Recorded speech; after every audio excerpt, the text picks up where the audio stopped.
5তম মন কি বাত অনুষ্ঠানে আমাদের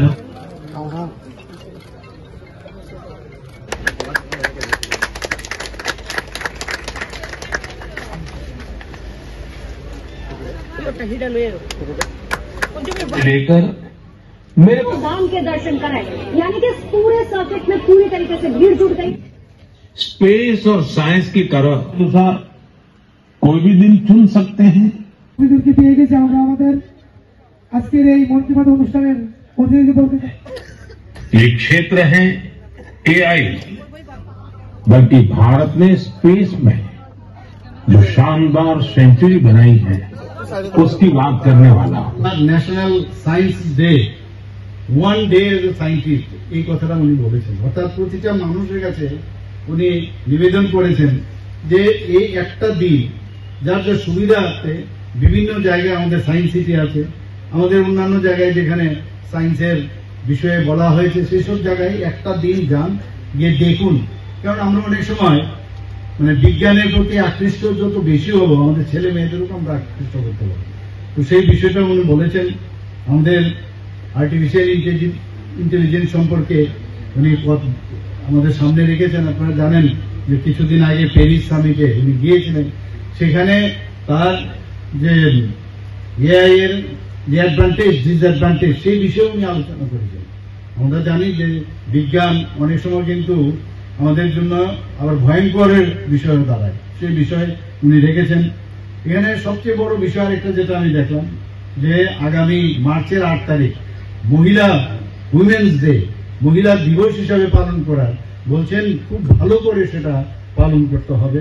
আমরা social media handles of prime minister, যেখানে উনি এখানে নমো অ্যাপের মধ্যে ওনার বিভিন্ন যে বিষয় সেগুলো দেখার জন্য বলেছেন।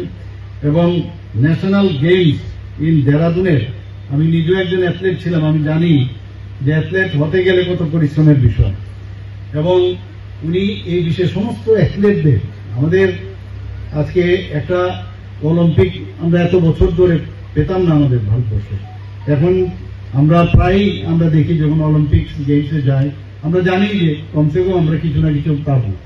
এবং আমরা দেখছি গত কয়েক এপিসোডে অলিম্পিকে বা অন্যান্য এশিয়ার গেমসে আমরা অনেক gold medal, silver medal, bronze medal আমরা কিন্তু পাচ্ছি। তাদেরকে মনোবল বাড়ানোর জন্য উনি অনেক কথা সেখানে বলেছেন। এবং আরেকটা মজার বিষয় যেটা কেউ আমরা কোনোদিন কথাই বলতে আমরা বলি, এই যে ওবিসিটির যে বিষয় সেটা নিয়ে উনি কথা বলেছেন। সত্যি আমি ওনাকে আবার ধন্যবাদ দেব যে আমাদের এখানে প্রতিটা ব্যক্তি যারা একটু কম বয়সে এখন দেখা যায় সমস্ত সেন্ট্রাল ওবিসিটি হচ্ছে, চলাফেরায় অসুবিধা, অনেকগুলো ফটো এখানে উনি দেখিয়েছেন। তো এটা আমাদেরও মনের কথা যে এক্সারসাইজ করা উচিত, কারণ এটা আমাদের যে হিউম্যান রিসোর্সও কিন্তু কমে।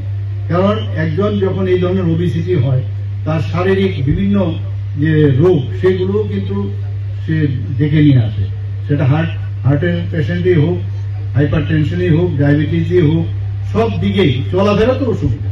এবং আলটিমেটলি ফ্যামিলির মধ্যেও বার্ডেন নিজের তো হয়। তো সেই কারণে উনি বলছেন। এবং এখানে আমাদের সামনে ডক্টর দেবী শেঠির মতো যে কার্ডিয়াক সার্জন, উনিও আমাদের সামনে বলেছেন যে 10% অয়েল যাতে আমরা কম খাই, আজকের থেকে যেন আমরা এটা শুরু করি। কিন্তু আমরা তো বিশেষ করে বাঙালিরা তেল দিয়ে যদি ভালো করে না খাই তাহলে কিন্তু মনে হয় যে খাওয়াটাই যেন হলো না। কিন্তু এটা ultimately in the long run কিন্তু আমাদের শরীরের জন্য খুবই ক্ষতিকারক। এবং এই যে বাজরা খাওয়ার কথা উনি প্রায়শই আমাদের বলেন যে এইসব চাল এগুলো যাতে আমরা কম খাই, রুটি, এইসবের থেকে আমরা যেন দূর থাকি। তো খাওয়ার বিষয়গুলো আমাদের বুঝতে হবে। শরীর ফিট তো রাজ্য ফিট, রাজ্য ফিট তো দেশও ফিট। তো সেইভাবে আমাদের আগামী দিন এটা শুধু এপিসোডের মাধ্যমে কিন্তু একটা মেসেজ এখানে উনি দিচ্ছেন।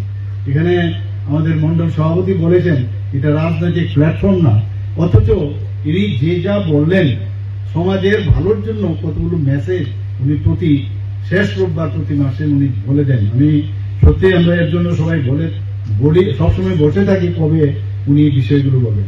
এইবারের যে আমার খুব মনে সেটা গেঁথেছে, আমি বলবো যে এইবারের যে পরীক্ষা পে চর্চা, মাননীয় প্রধানমন্ত্রীজিকে একজন জিজ্ঞেস করলো যে আমি 98% আমি ভেবেছিলাম আমি এবার পাবো, কিন্তু আমি তো 95% পেয়েছি।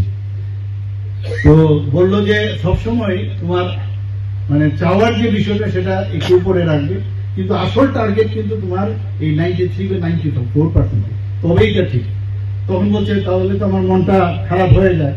অনেকে আবার বলছেন যদি ভালো রেজাল্ট না হয় তো বাড়ির থেকেও প্রেশার থাকে এবং নিজের কাছেও মনে হয় এটা অবসাদের মধ্যে চলে আসি।